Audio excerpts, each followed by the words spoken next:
আবু খায়ের শ্রমিক লীগের সভাপতি, তিনি দীর্ঘদিন ধরে অটো রিক্সা চুরি মাদকের সাথে জড়িত।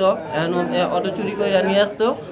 এটা আমাদের সব এই মূল দলের সভাপতি উনি দেখছে, দেখার পরে শফিকুল ভাইয়ের বলছে তো যা এই গাড়িটা যে নিয়ে এসছে এটা কোথা থেকে নিয়ে আসছে, তখন উনি জিজ্ঞাসা করছে তখন এই জসিমউদ্দিন আর আবু খায়ের জিজ্ঞাসা করছে। জিজ্ঞাসা করার পরে বলছে কোনাপাড়া থেকে নিয়ে আসছে এই গাড়িটা। পরে জিজ্ঞেস এই গাড়ির মালিক কোথায়, পরে এখন করছে ভিডিও ধারণ করছে, শফিকুল ভাই ভিডিও করছে, এই মালিকটা নিয়ে আসো, এটা এখন দেখি এটা এই কোথা থেকে নিয়ে আসছে। এরপরে এই 5 মিনিট পর এখন যাওয়ার পরে ভিডিও ধারণ করার পরে এখন 5 মিনিট পরে উনি যা দেখে এই গাড়ি নাই। পরে জিজ্ঞাসা করছে এই গাড়ি নাই কেন, যার গাড়ি হ্যাঁ নিয়ে গেছে। বাসা নিয়ে ওর কইছে যে গ্যারেজে নিয়ে কইছে তুই ফোন দিছে তুই আয় আমার বাসায়। তো কই না বাসায় আমি যেতে পারতাম না, আমার কাম আছে। কয় আমি কি না বাসায় এমনি রাবি একটু দুটা কথা কম।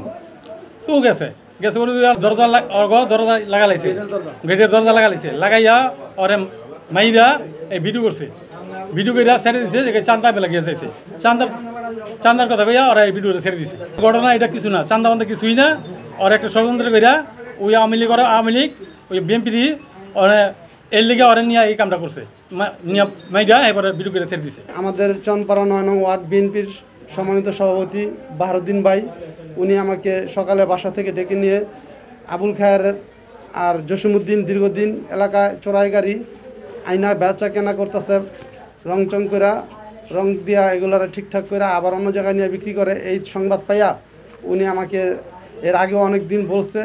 তারপরে গত 12 তারিখে উনি আমাকে বলল যে ওইখানে গ্যারেজে আবু খায়ের বাসায় একটা ছোট্ট গ্যারেজ করছে, ওই গ্যারেজের মধ্যে চোরাই গাড়ি আছে, তুই একটু যে খোঁজ খবর নিয়ে আয়। তো আমি খোঁজ খবর নিতে যেয়ে দেখলাম যে ওরা গাড়ির নাম ফোন নাম্বার এগুলো রং দিয়ে মুছতেছে। তো আমার সন্দেহ হওয়াতে আমি ওই ঘটনাটা গাড়িসহ ভিডিও করি। ও আমাকে নিয়ে ও যে গ্যারেজের মধ্যে গাড়ি রং করে কাইটটা কুইটটা বিক্রি করে ওই গ্যারেজের ভিতরে বসানোর 1-2 মিনিট পরে 3 জন মহিলা ও 4 জন পুরুষ হাতে রড ও লোহার কাঠকোট নিয়ে গ্যারেজের ভিতরে প্রবেশ করে। বাহির থেকে একজন গ্যারেজের গেট তালা মেরে দেয়, বাহির থেকে লাগাই লক করে দেয়। ওরা যে ভিতরে ঢুকেই আমার প্রথমে জানোয়ারের মতন পুরো সমস্ত শরীরে বাইরেছে। আমার মাথার মধ্যে অনেক বাড়ি দেওয়ার চেষ্টা করছে, আমি মাথার বাড়ি হাত দিয়ে ফিরাইছি, নাহলে আমি হয়তোবা সাংবাদিক ভাইদের সামনে আজকে কথা বলতে পারতাম না। এ বিষয়ে আমি থানায় অভিযোগ দিছি, কিন্তু এখনও পর্যন্ত আমার অভিযোগের কোনো কার্যক্রম আমি পাচ্ছি না। আমার কোনো আসামি এখনও গ্রেপ্তার হচ্ছে না। সেই জন্য আমি প্রতিবাদ জানাই, কেন আমার আসামি গ্রেপ্তার হইতেছে না। আমার এই জঘন্য হত্যার চেষ্টার মামলার আসামিরা এখনও বুক ফুলে রাস্তায় ঘুরতেছে কেন?